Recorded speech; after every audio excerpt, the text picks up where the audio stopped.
Welcome to Windows on the World, and tonight a preview for the long-awaited film The Heretics of London, the Smithfield Martyrs. This project has taken several years, and one of the reasons for that was the sheer amount of research which I got led into. And this all started off when I visited the area of London just outside the old city walls in the city called Smithfield and started to look into the history there. I did a video in 2014 and I was starting to read and really learn about the history of the heretics burnt at the stake in Smithfield, the background story, how Smithfield started as the Smoothfield, and it was basically a watering place for horses, and then it turned into a place where cattle were bought and sold. And of course, up to the 1800s, when we had the new Smithfield buildings and the whole of that market expanded. So West Smithfield has actually got a massive history, and it's one of the most historic places in London.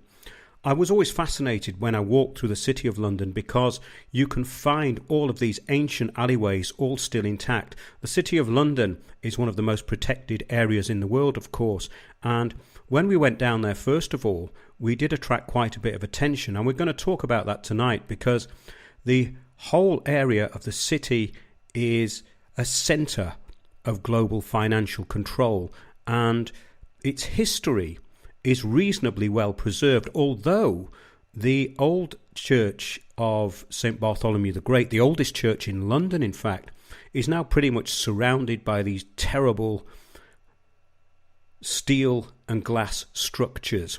But it is still there and it's worth a visit. So we're going to be talking about that on tonight's show, and I will be following up the protocols of power. I'm going to be doing a lot more in that style. The feedback has been great and it has caused the outbreak of thinking, and I think it's actually feeding a lot of people with good information because there is so much stuff out there which is a distraction, and as I've said many times, I never want to do that.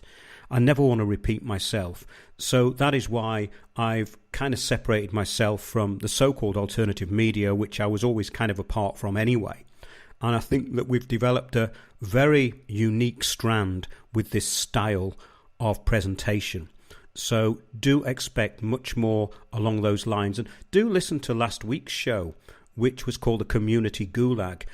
Understanding this stuff is essential.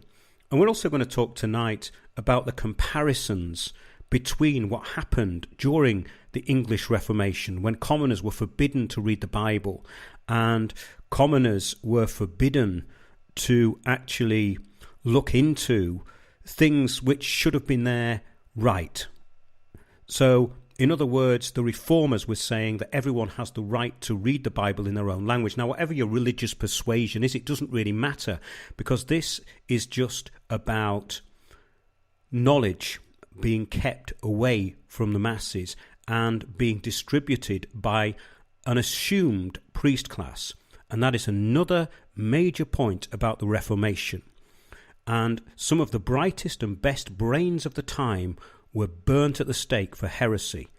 Okay, so we've been talking a little bit about the City of London there, the 1,000-year history of Smithfield, the City of London Corporation. And of course, the City of London Corporation hasn't actually got an incorporation because it has been there for so long, and it was regarded alongside the Magna Carta, which states that the City of London shall have and enjoy its ancient liberties. But there is no actual record of an incorporation document, which is quite interesting. The City of London Corporation, as a legal body, exists, but the city is regarded as incorporated by prescription, meaning that the law presumes it to have been incorporated because it has been there so long. That's quite interesting. It was things like this that really got me fascinated in what was going on down there. Also, the secrecy, the high level of surveillance which goes on in the City of London is quite amazing. For instance, when we've been down there a few times, we were being surveilled. And I think this is because a police helicopter was set up one night because I was filming a building at the back of Smithfield, the Butcher's Hall.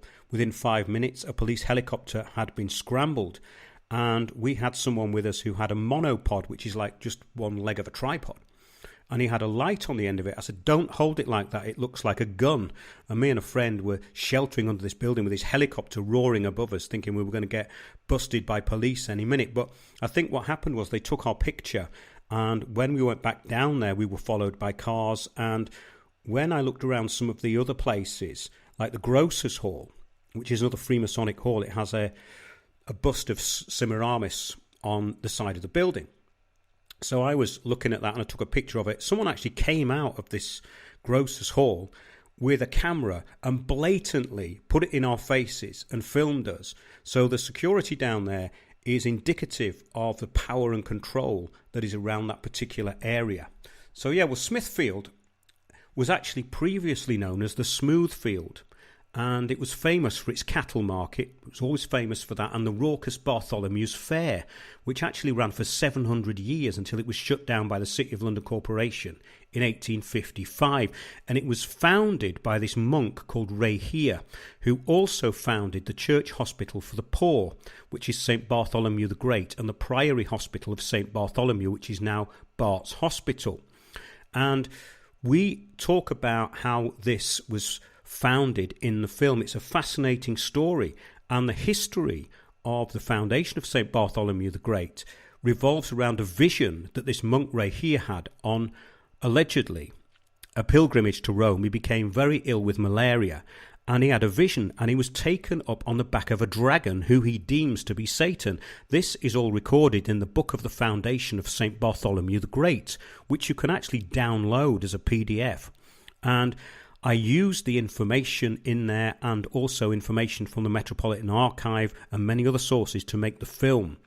And once you started digging, you found more and more and more. But getting back to the foundation of St. Bartholomew the Great, Rahia was taken up on the back of a dragon who he deemed to be Satan. He saw a fiery hellish pit below. Then St. Bartholomew appeared to him and said, I am Bartholomew, I've come to help you out here. And I want you to build a church hospital for the poor. I'm the master and you are the minister. I will arrange everything. All you have to do is basically go and ask the king and it will be agreed. He went to the king when he got better and it was agreed. And that's the story. But there's a little bit more to it than that, and we do go into that in the film. So yeah, the film also features the references to Oliver Twist and Charles Dickens. And we look at the way Smithfield has and hasn't changed. So the film centres really around the 1600s, at the time of the Reformation, a time when commoners were forbidden to read the Bible. And Smithfield became actually the favoured place for execution of heretics who were burnt at the stake from 1401. So the first heretic to be burnt at the stake was in 1401, and it was a priest from Lynn in Norfolk called William Sawtree. And these people didn't actually do anything wrong. They didn't break any laws. They just disagreed with dogma. They were actually trying to follow the true Christianity rather than the Roman Church Christianity and its tenets of Eucharist, penance, and all of the seven sacraments, which were represented through different statutes and enforced against people who did not comply or who spoke out against them. It's a bit like the online harms bill and the shutdown of information that we have now. It's very, very similar.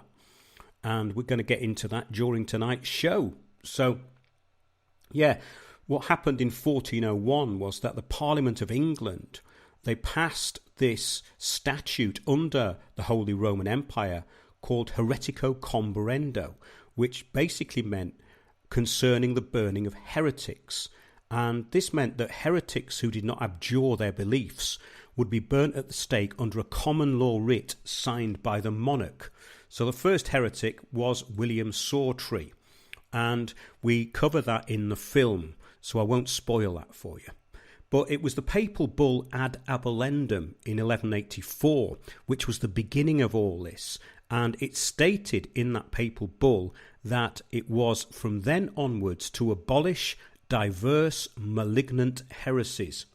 And this actually resulted in the Albigensian Crusades, where they persecuted the Cathars in the Languedoc, and which of course started the Inquisition. And the document prescribes measures to basically uproot heresy, and its chief aim was the complete abolition of what papists called Christian heresy. In other words, people who actually followed the true Christianity but didn't actually agree with the tenets of the Roman Catholic Church. And the search for heretics was actually carried out all over England, and later, at the time of the burnings, by Sir Richard Rich, who was a very important figure in this period. Sir Richard Rich ended up owning a lot of land around Smithfield. He was a lawyer, and it seems to me from reading about him and what he did that he was a bit of a chameleon, and he was very good at getting in with people. But he just seems like a ruthless careerist to me in retrospect. And the only statue of Sir Richard Rich is in Essex, in a church in Halstead, I think. It's in Halstead. I was actually going to go up there but never got the time. So yes, he was very much searching out heretics on behalf of the Crown.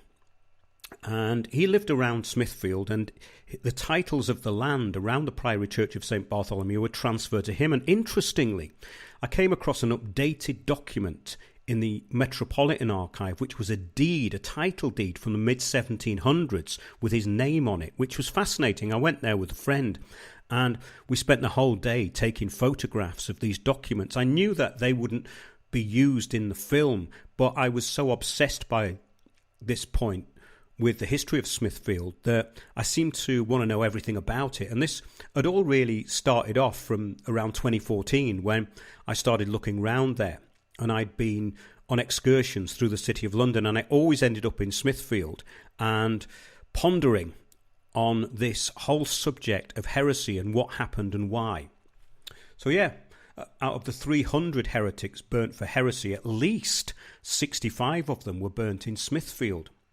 And there's a martyr's plaque in West Smithfield that you can see. And it's also featured in the film, and it was erected by the Protestant Alliance in 1870, and it only has 3 names on it: John Bradford, John Rogers, and John Philpot. They were all burnt in Smithfield under the reign of Queen Mary between 1555 and 1557. And the plaque states that within a few feet of where this plaque has been erected, the fire which burnt the heretics was also along with the stake. Now, this is really fascinating because it appeared to me when I went down there and looking at the old engravings that there were 2 positions where the stake was put. The main position was just outside the arch of St. Bartholomew's, the Priory Church of St. Bartholomew. Now, that arch has been there since the 1300s, but the building above it, which is one of the oldest buildings in London actually, dates back to around 1775, so it wouldn't have been there when the heretics were led out of the gate of the Priory Church to be burned in Smithfield. The heretics had previously been kept at Newgate Prison, and then they would be taken through this arch, and there would be a huge crowd there, up to 4,000 people. Sometimes it was believed there could have been 10,000 people gathering for these executions, and these executions were not popular with the public at all. It backfired massively, because these people who were burnt at the stake were highly regarded, and they were, as I said, some of the best minds of their time. But that really fascinated me, so I started digging, literally, not literally actually, but digging in archives, and I found a book which dated from about 1954 with a photograph of where the old stake had been found. So the martyr's stake in Smithfield was dug up in 1849 when a water main burst. So we were able to get the exact position of where the stake was, which was really useful in the film when we went down there to reenact the execution of Anne Askew. So that's a fascinating thing. We found the exact spot where the stake is, and it's actually in the middle of the road now. It's right near a little traffic island. And what happened when we were filming, the traffic island was removed, then it was put back again, and then the pavement was slightly extended. So there's been a lot of work down there, but we managed to find that exact spot where the stake was. Also, there did appear to be a few burnings that were in front of the church hospital. There's a statue of Henry VIII, probably the only statue of Henry VIII in England, is above the arch into St. Bartholomew's Hospital, which also leads to the smaller church, which was later than St. Bartholomew's the Great, Bartholomew's the Less, which was actually damaged during the war and rebuilt. And you can go in through that arch into the St. Bart's Hospital. So all of it is pretty much intact, and it's actually not changed that much since the 1500s, which is fascinating. And you can look up Cow Lane and the top of West Smithfield, where the Elms Gallows were. We looked up all this stuff because Smithfield was always a place of execution, and that's what interested me. Why was this a place of execution? Well, it was a very popular place because it was known as the Smoothfield, this very flat area where people could take their horses and hang out, and it became very, very busy and very, very populated later on. So the building known as the Gatehouse, yes, where they escorted these heretics through and where you can go into the Church of St. Bartholomew, is still one of the oldest buildings in London. So in the engravings of the burnings of the heretics, you can see the tower of St. Bartholomew the Great in the background. So you know pretty much where the heretics were burnt. And the Elms Gallows was also used for executions until executions by hanging were moved to Tyburn in Holborn. So when we filmed this scene there, we had the actress playing Anne Askew coming through the gate of the Priory Church. We were able to get her to stand in the exact spot where Anne Askew had been executed.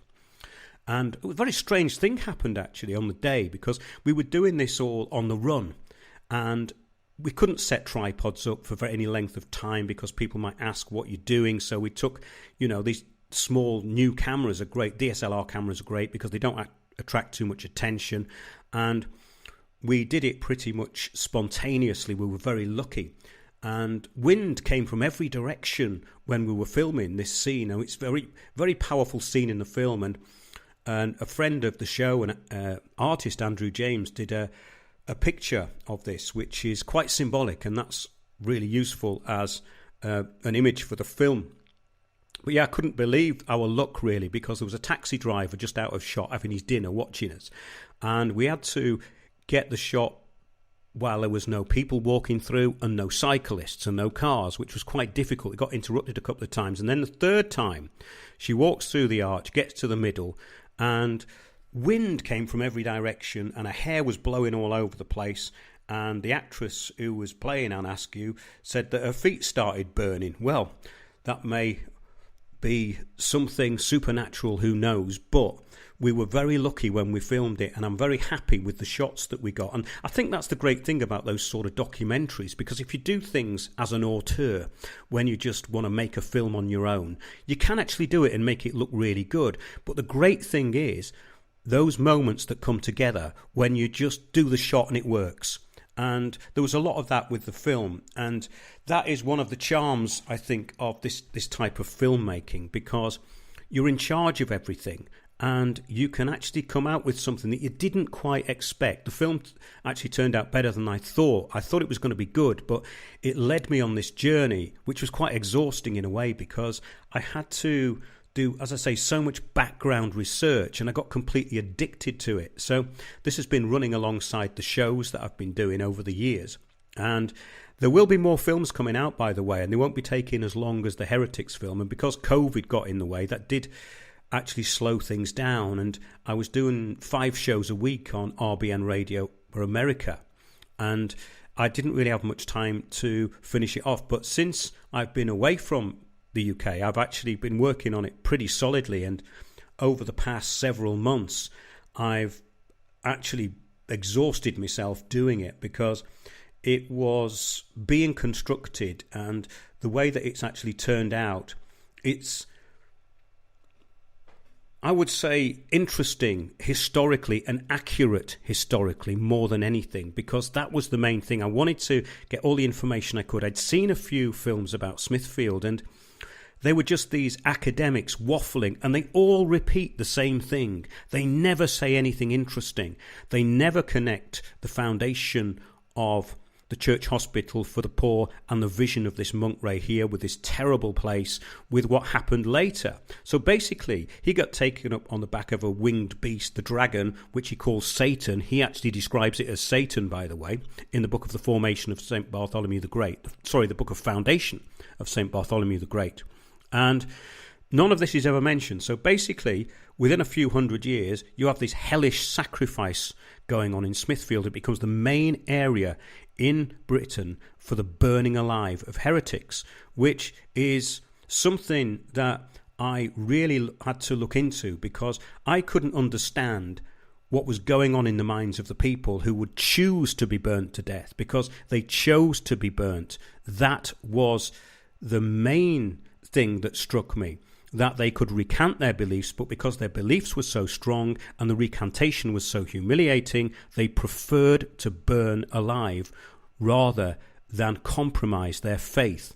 And that is something I think that we can all learn something from. I'm not saying everyone should go and, sacrifice themselves like that, but it's really about the depth of belief. And what we have today is a superficiality of belief, which is all imposed through this system, this communitarian system. People are like fashion victims with their beliefs, basically. And then they certainly were not. The archive that I found in the Metropolitan Archive of photographs was really, really fascinating. And I would recommend that if you ever get the time, go down there, look up the Metropolitan Archive. I think it's near Farringdon. And I spent nearly all day in there, because you ask for items and they come out in boxes and you just rummage through them. And it's really fascinating because you don't quite know what you're going to get. So as far as the hangings in Smithfield, I'd already discovered the site of the Elms, which is a group of trees where the gallows were situated in the west of Smithfield. It's at the top by what was called Cow Lane. And they were situated behind what is now the Haberdashers' Hall. And I presented this information years ago in a video called Smithfield, the Scene of Ritual Slaughter in London. And we filmed the presentation just outside the gates at the back of the Haberdashers' Hall, indicating that this is where, according to the old maps that we laid over the new maps of Smithfield, the elm trees where the Elms gallows was situated were at the back of the Haberdashers' Hall. And you can look through the gate and see them. So I pointed this out, looking through the gate. I said behind me was where the elms were situated. Within a few weeks, those gates were covered. And they were covered in thick black material from the inside. Maybe people had seen that video and then been peering through the gates and they didn't like it. But again, it shows the diligence of the City of London with security. So it was about this time in 2014 that I started really looking into the history and was fascinated by this area. It's partly because the popularity of it. Why was it so popular? And you can explain that because of its cattle trading, as the drovers brought the cattle into London via Smithfield. So they'd come in from the north and they'd end up on this smooth field.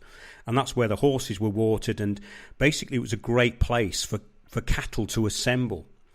And there was a lot of trading going along there, and jousting and duelling and this annual fair, the Bartholomew Fair. But it seemed to be very popular all the time. So something drew people there from the start.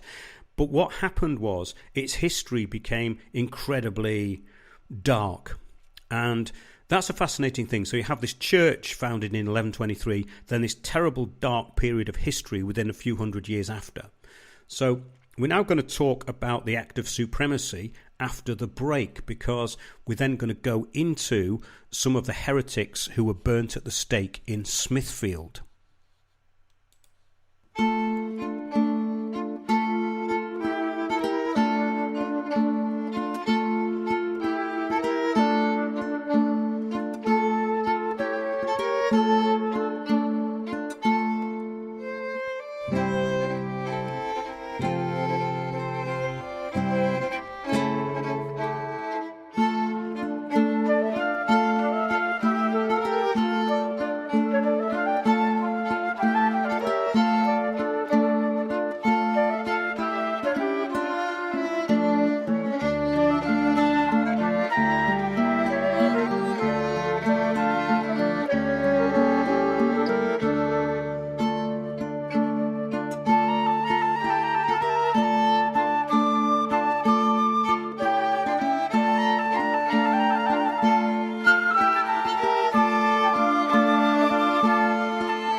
Well, that was actually called Bartholomew Fair, and it's part of the soundtrack for the Heretics of London, the Smithfield Martyrs, which is by the Luminaries and can be downloaded from Apple Music, Spotify and Bandcamp. And the soundtrack was amazing the way that came together, because the actress who played Anne Askew composed it all, and it was played by some musicians in Somerset. And I was absolutely bowled over with it. It was perfect for a soundtrack because the music is evocative, but it's actually quite simple. So you don't get passages which go really loud and quiet and loud and quiet. And it's a great backdrop for the film. And I think it's been a major part in actually shaping the film, because I had the layout of what I was going to do. I looked at Fox's Book of Martyrs, which is the record of those burnt at the stake from a Protestant perspective, but it's still accurate. It has all the ecclesiastical records in, the court records, and I was reading that. It's about 600 pages. You can download that as well. But the lives of each and every one of these people were fascinating, especially the people who were bringing Bibles in and were working with William Tyndale. John Wycliffe was the original translator of the Old Testament to the Latin Vulgate, and the New Testament was actually also translated, but William Tyndale, and later on we had John Rogers, Miles Coverdale, and we had the Zurich Bible, the Zwingli Bible, and then we had the Great Bible, which was placed in every church in England by 1539. So those that got burnt at the stake, like William Tyndale, he was burnt for heresy in Vilvoorde, and he was trapped basically by an agent of the state, we can say, and he was betrayed.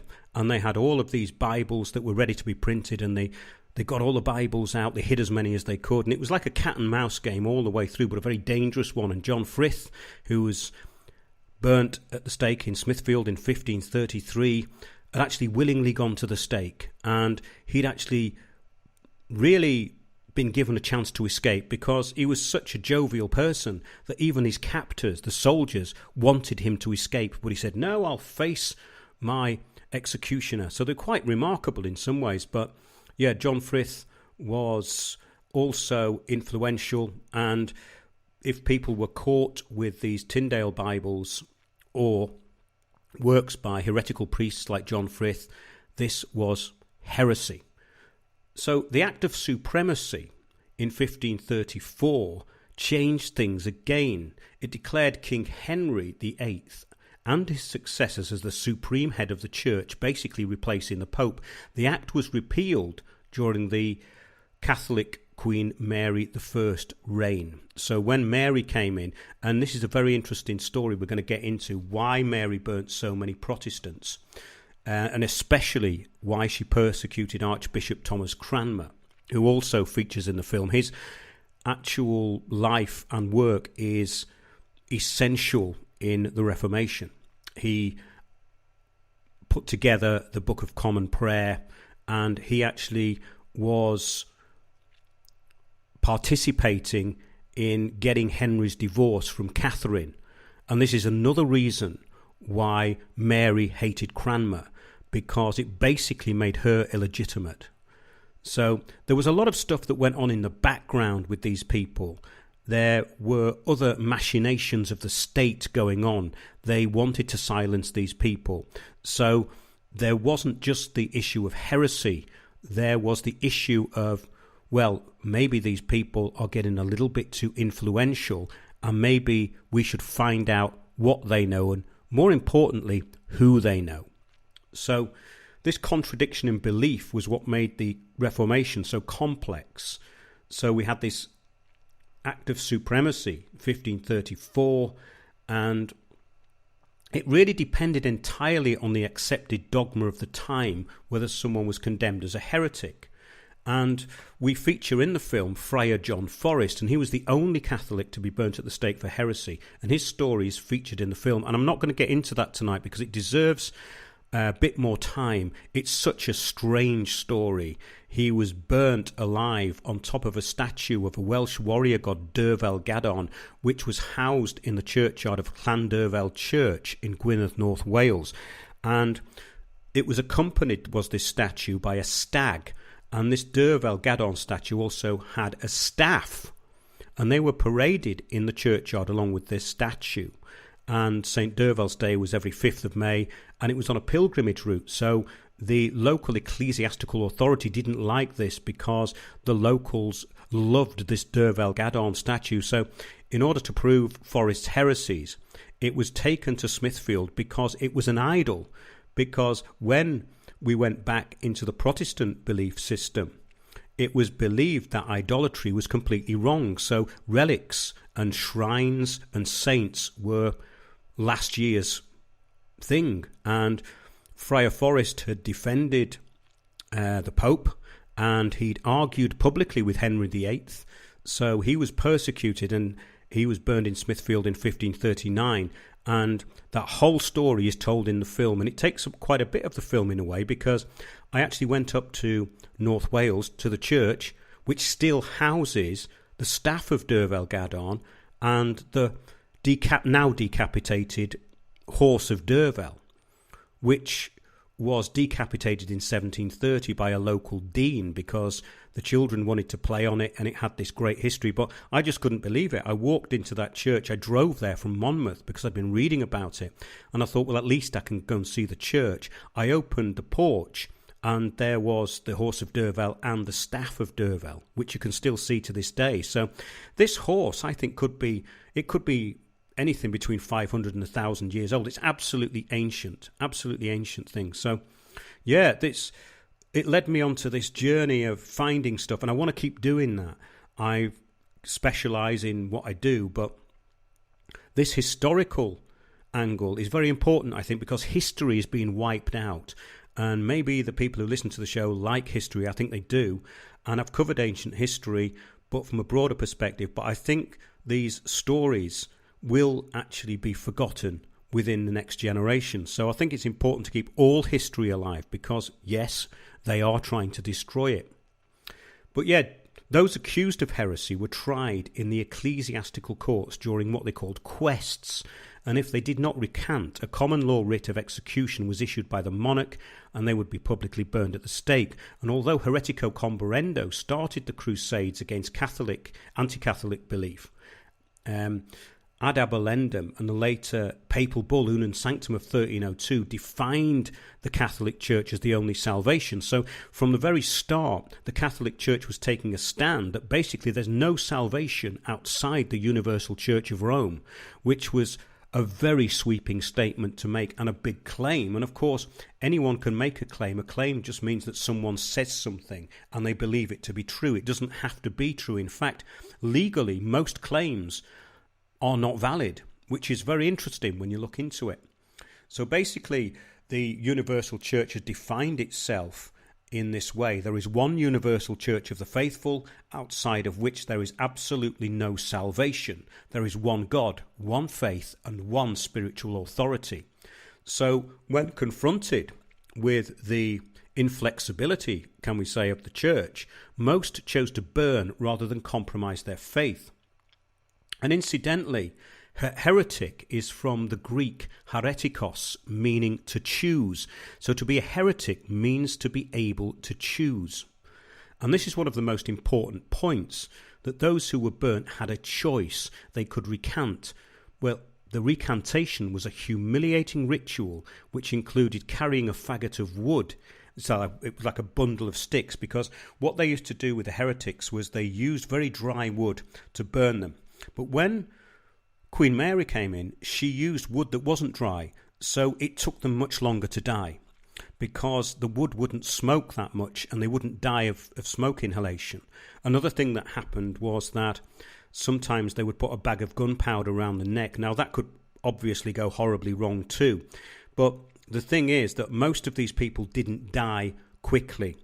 In fact, it's recorded that some of them took hours to die, literally hours to die, with their limbs hanging off, their guts hanging out. It must have been something that was horrific to actually observe, which is the whole point of it. It was to do something so extreme in public that the public would fall into compliance. So it was basically a psychological tool.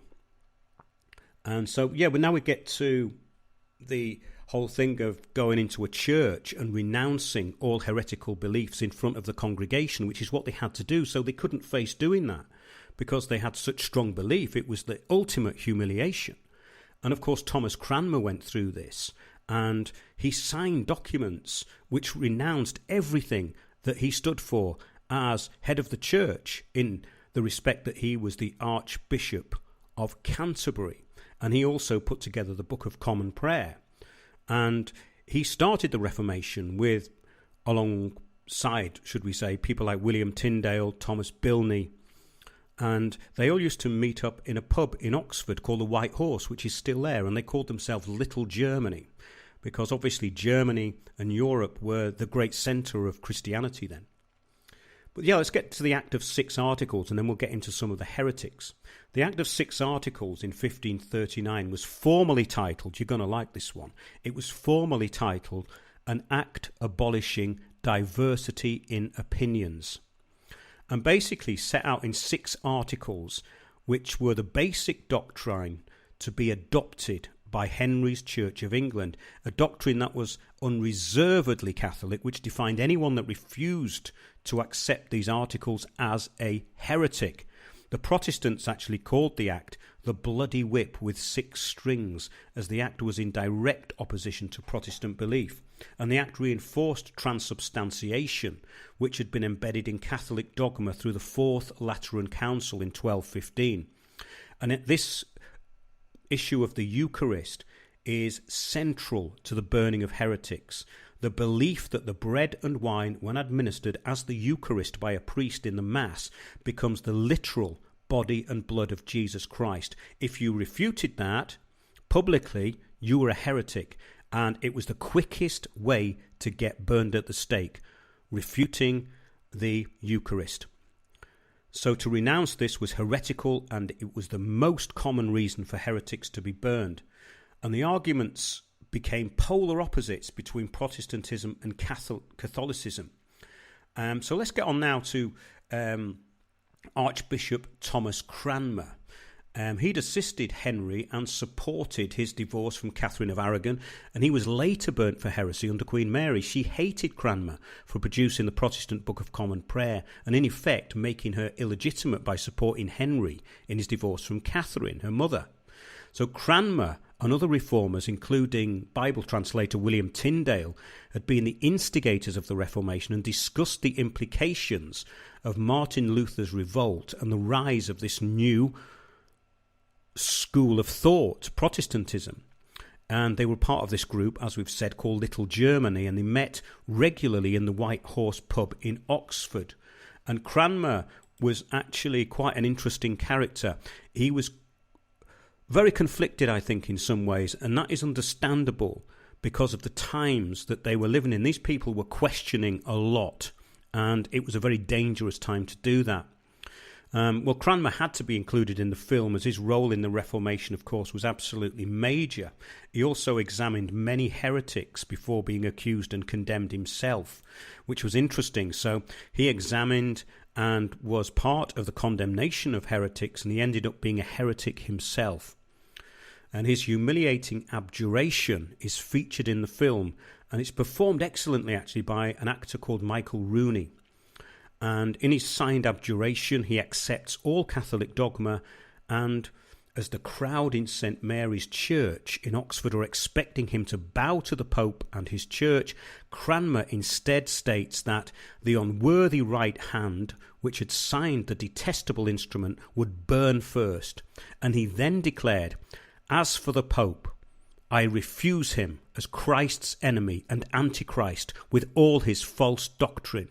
So this was an absolutely outrageous thing to say at the time, and it was dramatic in the extreme. And I thought that because Cranmer was really the nemesis of Bishop Edmund Bonner, the Bishop of London, or Bloody Bonner as he was later called. These two are central to the whole fabric of what was happening at the time, so they're both included in the film. Yes, it was a monumental statement that Cranmer made, especially as he had been made to witness the burning alive of fellow priests Hugh Latimer and Nicholas Ridley on the 16th of October 1555. And this was obviously before his own execution, so he'd seen these two being burned alive. So now we get on to Edmund Bonner. He was Bishop of London from 1539 to 49, so that's 10 years. And then later, between 1553 and 1559.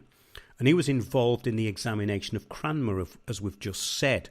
He was actually the bitter enemy of Cranmer. And Bonner was well known for his persecution of heretics, and it earned him this title, Bloody Bonner. And in the film, as in real life, Bonner is obviously Cranmer's adversary. And funnily enough, as an aside, a friend of mine actually played Bishop Bonner. He didn't do the voice. You can guess who did the voice, but it wasn't him. And he actually really looks like Bonner. I only was able to find a few engravings of Bonner, but his stature and his look is absolutely perfect. And I think that was what was great about doing this. And that is what is very enthralling when you're making something, is when things fall into place.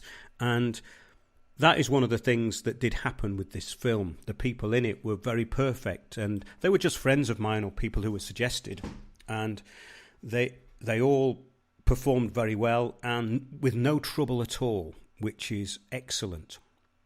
So Bonner examined and condemned around 300 heretics. Bonner was first and foremost a lawyer and also a theologian, and he later refused to sign the oath of supremacy, making Henry head of the church. And after that, he was imprisoned in Fleet, Newgate and Marshalsea prisons. And this is the interesting thing about the Reformation. It depended who was the monarch as to whether you were in or out of favour. So when he opposed the oath of supremacy, Henry VIII chucked him into prison. And when Henry died, and Lady Jane Grey was put into the Tower because she was the rightful heir, just after, of course, Edward VI. Edward VI was a 9-year-old who was actually meant to be running the country with his Regency Council. Then it became Protestant again. So we had Henry dying in 1547.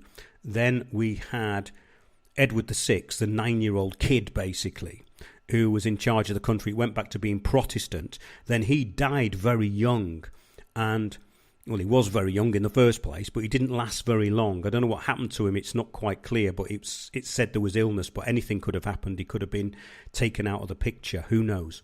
But Mary I reinstated Catholicism and released Bonner from prison. And after he was released, he condemned a further 200 heretics. So yes, Bonner later, when Elizabeth I came into the throne after Mary, would not resign his bishopric, and he was imprisoned again in the Tower of London. And in April 1560, he was once again in Marshalsea prison, where he died. He'd refused to sign the Act for the Oath of Royal Supremacy in actually, let's get this right, because there was two versions of the Oath of Royal Supremacy. This is where it gets complicated. So we had the Act of Supremacy under Henry in 1534, and the later Oath of Royal Supremacy, which came in through Elizabeth I. And this actually instigated a new crime, and it was called praemunire. And it was basically treason if you opposed the crown on religious grounds. And this crime of praemunire was brought forth, and it meant refusing to recognise the monarch as the head of the church was treason, which was an executable offence, of course. And the charges against Bonner were withdrawn, but he was remanded 4 times a year for the next 3 years from when this came in. And Bonner died on September the 5th, 1969 in Marshalsea prison. And I think that this later act had been not reinstated, but instated in 1560, if I remember rightly. And so he dies in 1569 in Marshalsea Prison. So this is amazing when you think about it. These ecclesiastical high-ups who were basically just tossed into prison depending on, let's say, the winds of change of belief.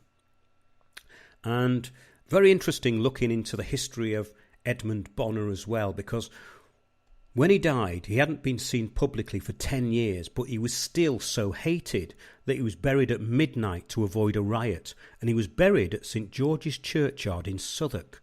But the coffin was secretly removed in this midnight ceremony, shall we say. They just dug him up.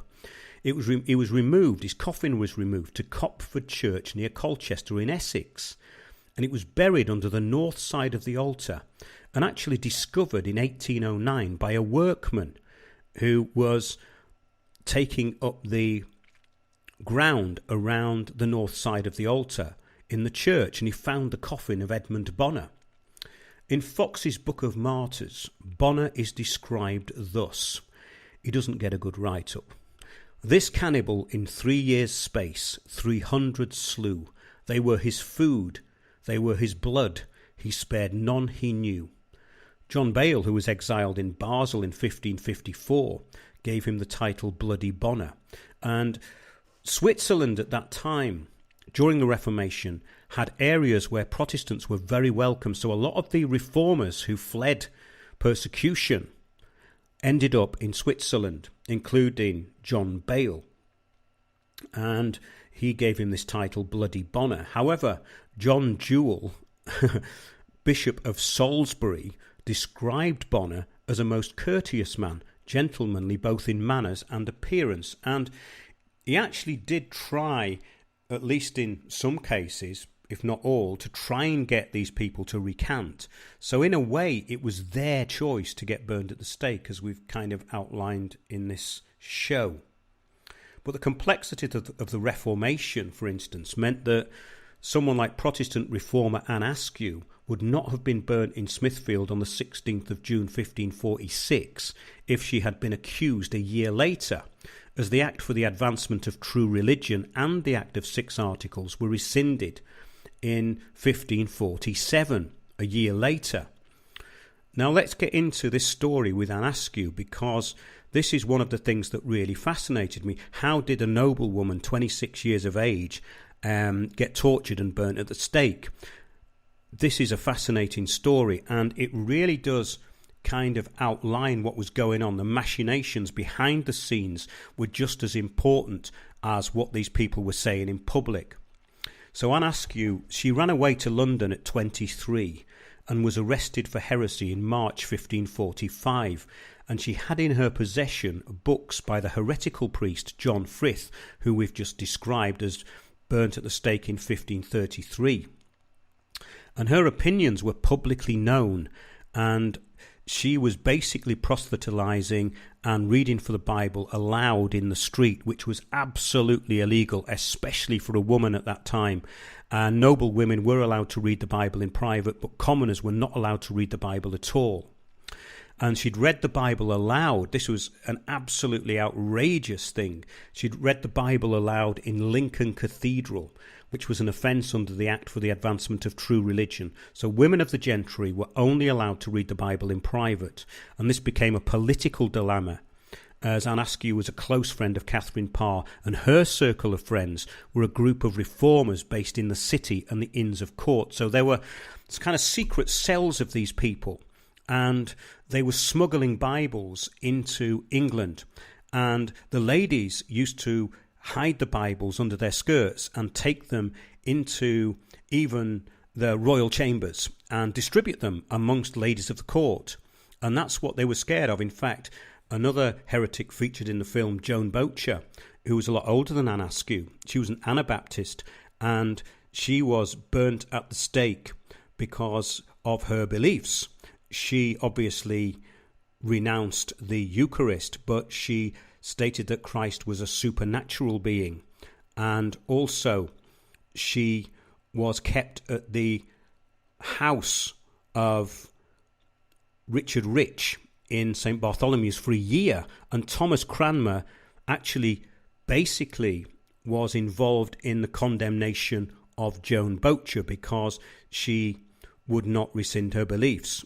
And that scene is actually in the film. So I brought Joan Beaucher in because she was neither a Protestant nor a Catholic, but an Anabaptist, which was like an evangelical form of Christianity.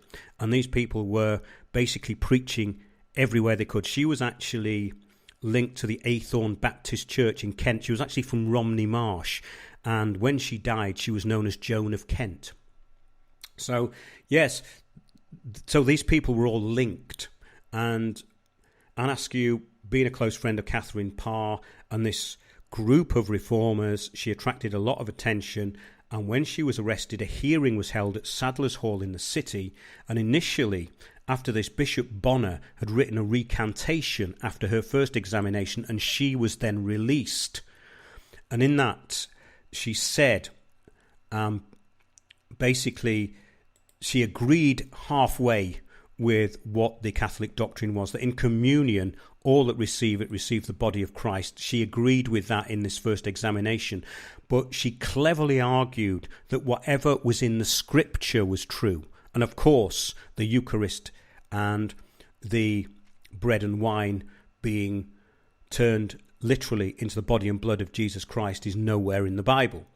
So when she stated she believed in all manner of things contained in the Catholic Church, she actually meant the new church, the Reformist Church. So that's what they did. They had these very clever arguments, and these things were called quests, and they were trying to trap them, really. The ecclesiastical bodies were trying to trap people into saying that they denounced the Eucharist. So on June the 13th, Anne Askew was accused of speaking against the sacrament, but no witnesses came forward, and she was released again. So she was basically being set up by people in the government of Henry. And she was very vocal in what she was doing. She was very rebellious.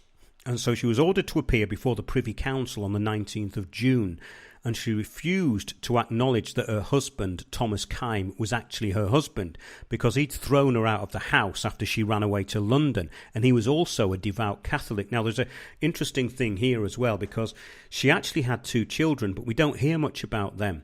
They were probably taken by the husband, and obviously she was burnt at the stake at 26, very young.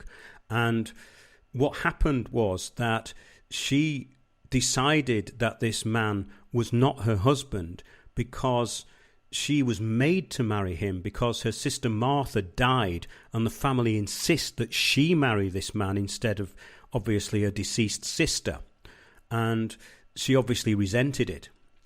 But Stephen Gardiner, examining Anne Askew, said that she should be burnt at this examination, and Anne Askew retorted that neither Christ nor his apostles ever put any creature to death, and she was then sent to Newgate prison. And in her next examination, she could not hold back her beliefs. So basically, she was in and out of prison a couple of times. The second time, I think, the first time was for 12 days. The second time, a little longer, I think. And she was still very vocal in her beliefs. And these examinations, by the way, went on for hours and hours and hours. If you look at a book called The Examinations of Anne Askew, which was smuggled out of England, it was her recollections of the examinations. It's a very long book, and it's very, very involved in the technicality and, I would say, expertise of argument from both sides. So she was giving them a good run for their money. So they didn't like it at all. So she was imprisoned in the Tower, where information was requested about her connections to ladies of the court, including, of course, Catherine Parr. But she would not implicate anybody, and she said nothing. She would not talk about anybody else or implicate Catherine Parr. So she was then very brutally and illegally tortured in the Tower of London twice before being burned at the stake in Smithfield at the age of 26. Now, this was actually illegal because she'd actually already been condemned at this point, and it was also illegal to torture women at the time. And the original magistrate involved in the racking, which is what happened to her, she was put on the rack, refused to carry out the torture because of its illegality. And it was carried out by Sir Richard Rich and Thomas Wriothesley. Now, this is all in the examinations of Anne Askew. Some people, or historians, conventional historians, have tried to dispute that Richard Rich did it, but unfortunately I think it appears that he did. And I don't think he was an honourable character from what I've read about him at all. And I think I've actually mentioned that previously in this show. So these two are identified as the torturers in the examinations of Anne Askew, the recollections in writing of Anne Askew, which were smuggled out of England by John Bale. And they were distributed actually all over Europe. And even when I tried to find the book, it was hard to get it in England. I think you can now. I have actually seen it, but at the time when I looked for it, which was about 6 or 7 years ago, I could only get it as an ex-library book from Canada. And it's quite a fascinating read. It's in Old English, so it's quite hard work. But the examinations, as I said, went on for hours and hours.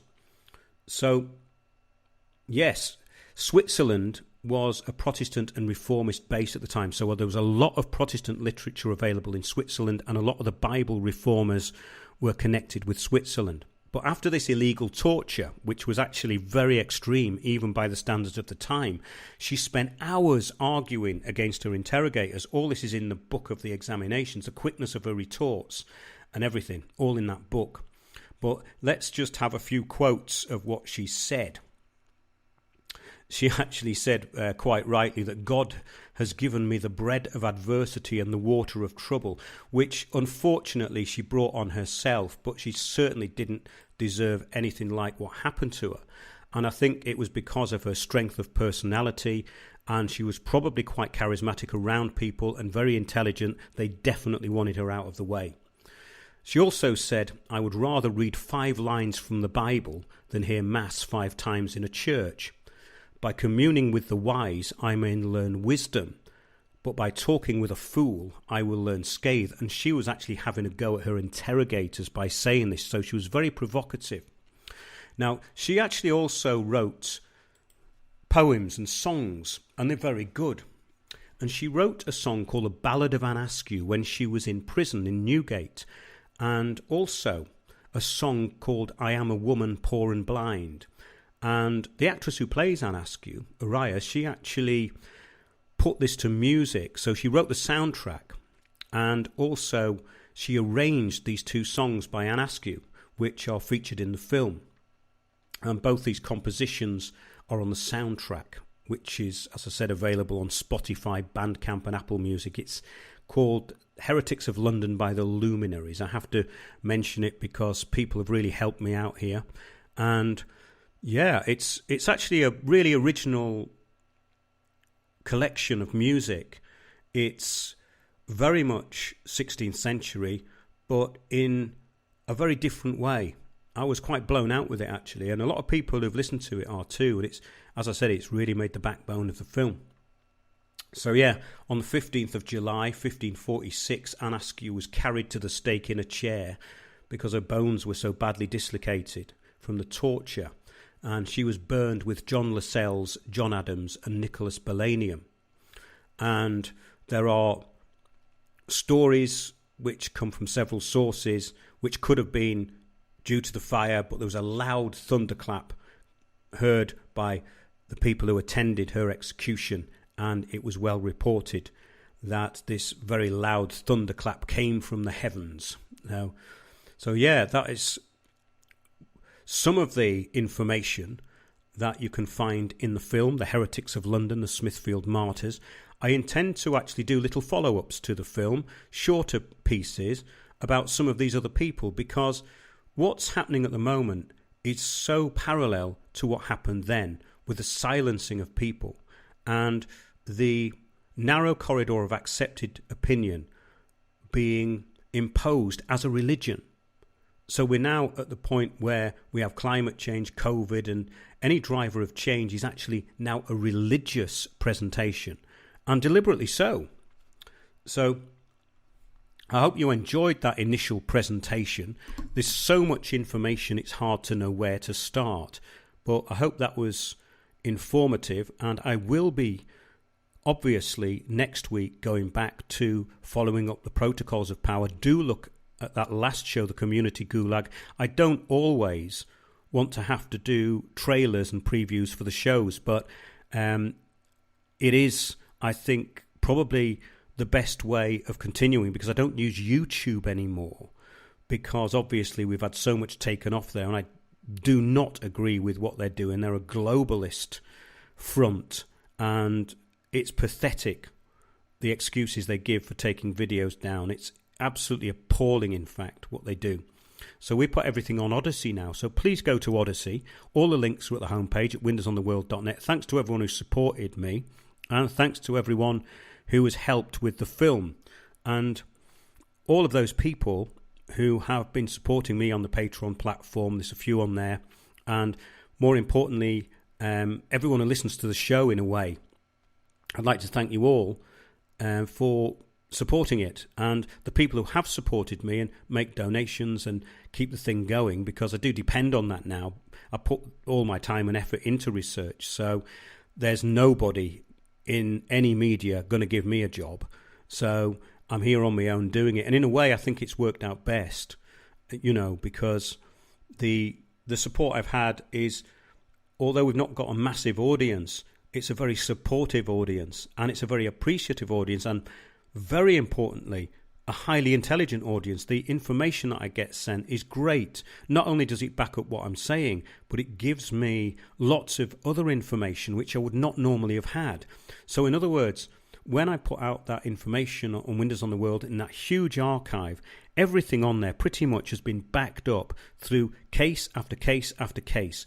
So I will never put anything out that is dodgy or is just fashion, which is why we have a smaller audience, because these remedy gurus and these people just waffling, they come and go. And I wanted to get really away from that, and I hope we've done it. So I hope you enjoyed that show. And yeah, you can join us on Odyssey. Please subscribe to us on there. And Discord, we have an interactive server on Discord, and we get some great stuff posted in there. So if you want to do that, you can join us. But everything's on the homepage at Windows on the World. Download the film. Hope you enjoy it. I will be putting out a very high-resolution version of it, and there will be follow-ups. I do want to do some live events, and there will be more spin-offs on this subject, and indeed the whole area of history which is being wiped out. So thanks a lot, everybody, and see you next week, if not before. In fact, as an afterthought, I think there's going to be a live stream on Friday, and we're going to be talking about cures, and cures for things which are not actually allowed in the mainstream.